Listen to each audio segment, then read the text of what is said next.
The parent-child relationship goes through few greater adjustments than when the child graduates from college. So here with advice for parents on how to keep your newly hatched adult offspring close to you emotionally and/or geographically is WSJ contributor Caroline Kitchener, author of the new book, Postgrad: 5 Women and Their First Year Out of College. Welcome, Caroline. First of all, congratulations on writing a book 3 years out of college. I mean, that in itself is a huge accomplishment.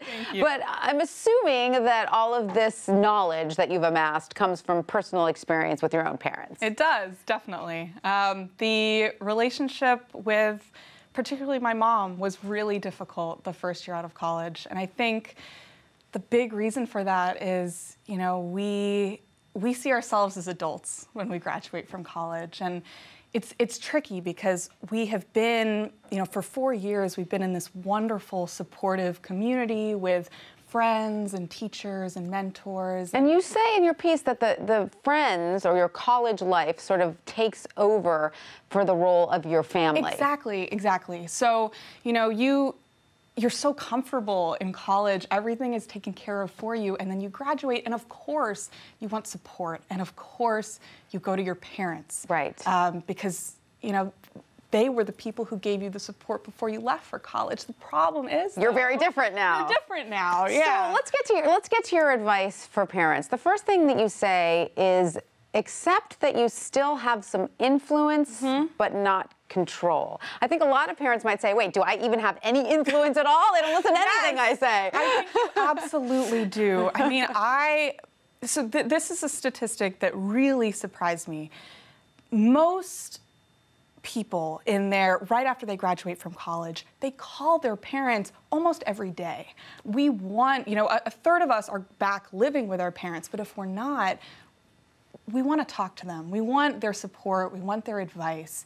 And I think there's a really fine line to walk, though, between I'm going to give you this advice, I'm going to be here to listen to you, but ultimately you're going to make the decision on what to do with that advice. Exactly. And I think that if you know, start to try to control, then you run the risk of pushing away. So how then do you advise parents to engage their children? Because as you say, you come out of college feeling like a fully formed adult, but to many parents, you still look very much like their child. Absolutely.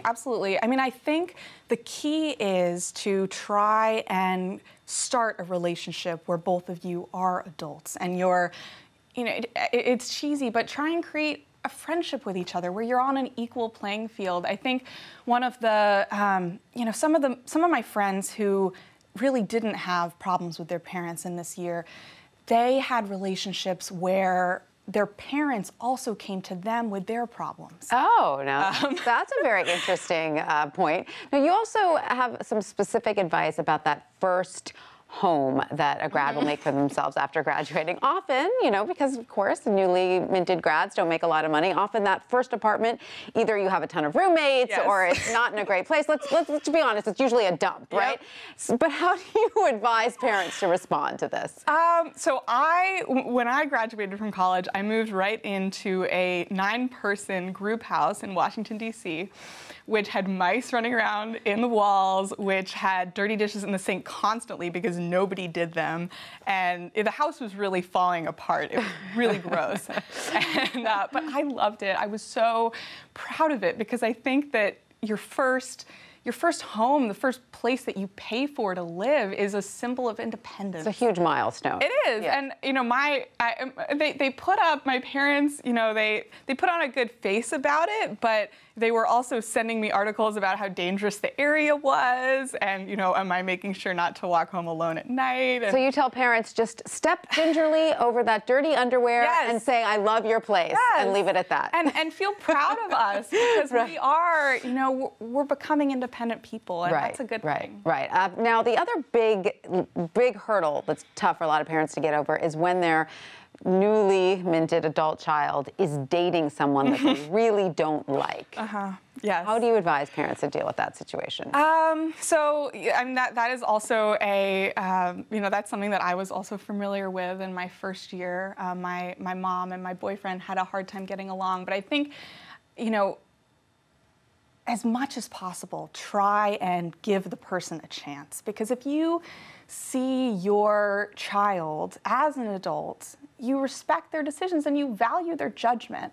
And if you can give them a couple of months of, okay, I'm going to try and befriend this person, I'm going to try and see what you see in them, I think you're in a much better place.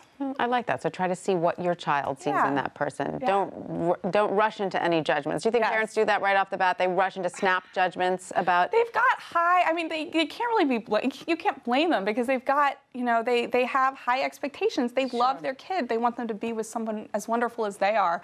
But I think at least in my situation, now I've been dating my boyfriend for 5 years, and my mom and my boyfriend get along much better now because she did eventually spend the time with him. To get to know him. And see what I saw. Right, absolutely. Now, I love that you have a very simple little cure-all to sort of diffuse the tension and maybe get the conversational juices flowing, and that's simply share a glass of wine with your child, which it seems simple, but also a big step for a lot of parents. Yeah, I mean, it's, I actually think it's a really magical moment when the parent takes out the bottle of wine and says, would you like a drink?